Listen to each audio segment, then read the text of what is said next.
Madame la Présidente, c'était avec tristesse aujourd'hui que j'ai remarqué la liste d'attente, le fil d'attente qui est de jamais vu à Québec, où les Québécois ce matin doivent attendre pour l'espoir de nourriture parce qu'ils ne peuvent plus payer leurs factures. Ça coûte cher que les épiceries. Une augmentation de plus de 20 % dans le coût de nourriture depuis 2 ans. Et cette augmentation correspond presque exactement avec les taxes carbone imposées à travers le pays. C'est évident que si on impose une taxe sur l'essence et le diesel que les fermiers qui produisent la nourriture et les camionneurs qui livrent la nourriture, c'est une taxe sur tous ceux et celles qui achètent la nourriture. Malheureusement, de plus en plus, les Canadiens ne peuvent plus acheter leur propre nourriture. On a vu un reportage de l'Association des banques alimentaires il y a 2-3 jours qui montre qu'1,5 million de Canadiens doivent dépendre de leur banque alimentaire juste pour manger. Il y a 7 millions de Canadiens maintenant qui ne mangent pas assez à cause des coûts. Ça, c'est la vie après 8 ans de ce premier ministre. Et que fait le Bloc québécois? Le Bloc n'a non seulement supporté des politiques inflationnistes de ce premier ministre libéral, mais veut le radicalement augmenter. Je vais citer le député de Longueuil-Saint-Hubert qui a dit à la Chambre, « Madame la Présidente, la taxe sur le carbone est une très bonne mesure. Cependant, elle doit être augmentée de manière beaucoup plus radicalement qu'elle ne l'était jusqu'à maintenant. » Madame la Présidente, ça montre juste à quel point le Bloc est déconnecté de monsieur et madame tout le monde. Et on voit que le chef du Bloc essaie de se distancier de sa propre position. Il était à TVA il y a quelques journées, il a oublié soudainement avoir appuyé la taxe carbone. Il a dit premièrement que la taxe ne s'applique pas au Québec, c'est fausse. La deuxième taxe carbone s'applique au Québec. Selon le directeur parlementaire du budget, ça va ajouter 17 sous le litre. Et encore plus,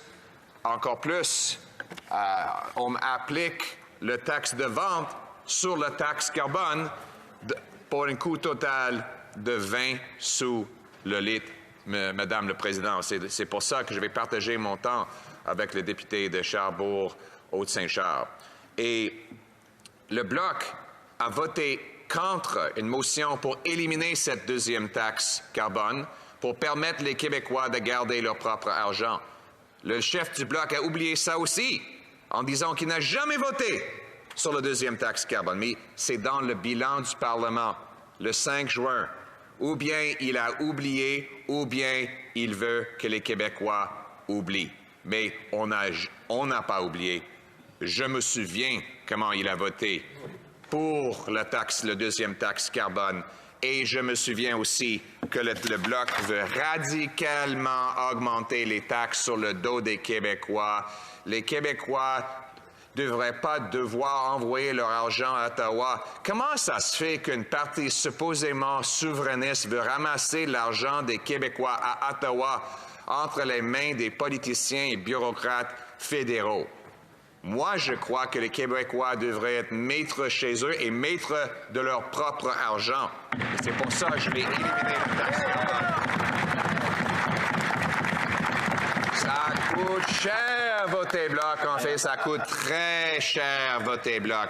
Et on va faire en sorte que personne oublie le fait que ça coûte cher voter Bloc, Madame le Président. Le chef du Bloc essaie aussi d'oublier d'autres choses qu'il a fait pour attaquer les valeurs des Québécois dans les régions. En fait, son propre député a supporté les amendements à la loi C-21 pour bannir 300 pages d'armes de chasse.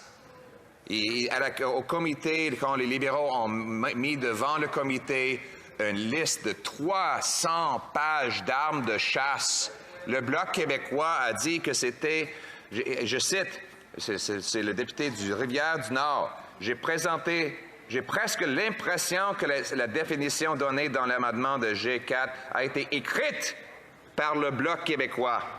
Je sais que ce n'est pas le cas puisqu'il s'agit d'une proposition du gouvernement, mais je dois dire qu'elle répond aux attentes du Bloc. Maintenant, il reste à voir si la définition est satisfaisante.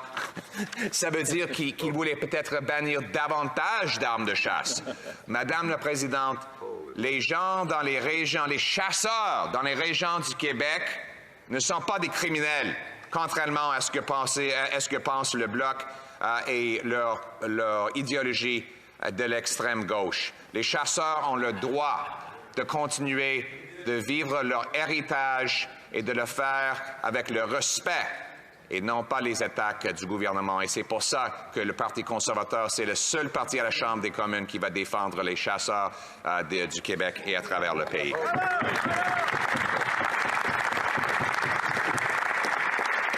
Et parlant de la chasse, dans plusieurs communautés, avec le coût de nourriture, la chasse n'est pas juste la récréation, c'est la nourriture. Les gens ne peuvent même pas se nourrir en payant leurs factures, donc ils doivent pouvoir faire la chasse. C'est nécessaire pour leur survie en tant qu'être humain. Et c'est le seul parti à la Chambre des communes qui défend les chasseurs, et c'est le Parti conservateur.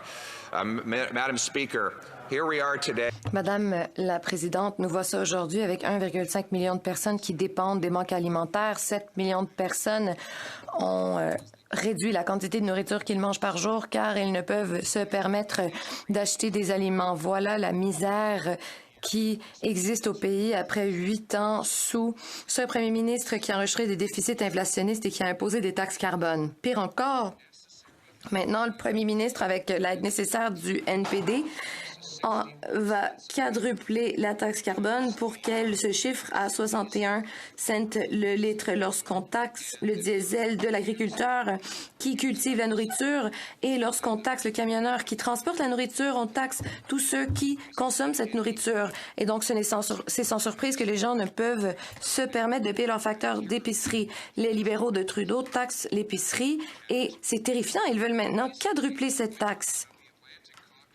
Les députés du caucus atlantique du Parti libéral disent le contraire dans leur circonscription de ce qu'ils font à Ottawa. 23 fois, ils ont voté pour augmenter la taxe carbone à Ottawa, mais lorsqu'ils rentrent dans leur Canada atlantique, ils affirment être contre la taxe carbone.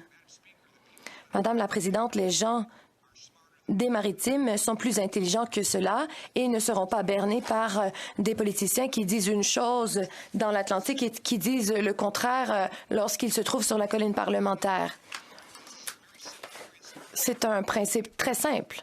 Si les députés libéraux de l'Atlantique ne votent pas pour défendre les intérêts des Canadiens des Maritimes en Chambre des communes, eh bien, les gens du Canada atlantique ne voteront pas pour les libéraux à la prochaine élection.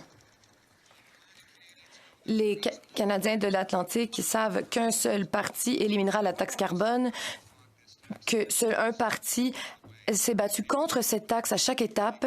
Et au cours de la fin de semaine, nous allons veiller à ce que les Canadiens de l'Atlantique sachent que leurs députés voteront mardi pour quadrupler la taxe à 61, pour qu'elle se chiffre à 61 cents le litre ou pour éliminer la taxe carbone. Voilà le choix que leurs députés devront faire.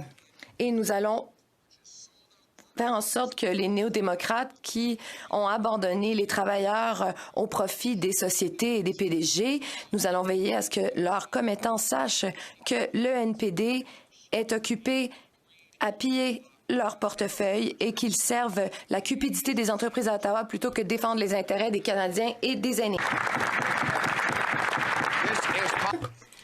Ça, c'est tout à fait sensé. C'est le bon sens pour tout le monde, pour vous, pour nous tous. Ramenons le gros bon sens.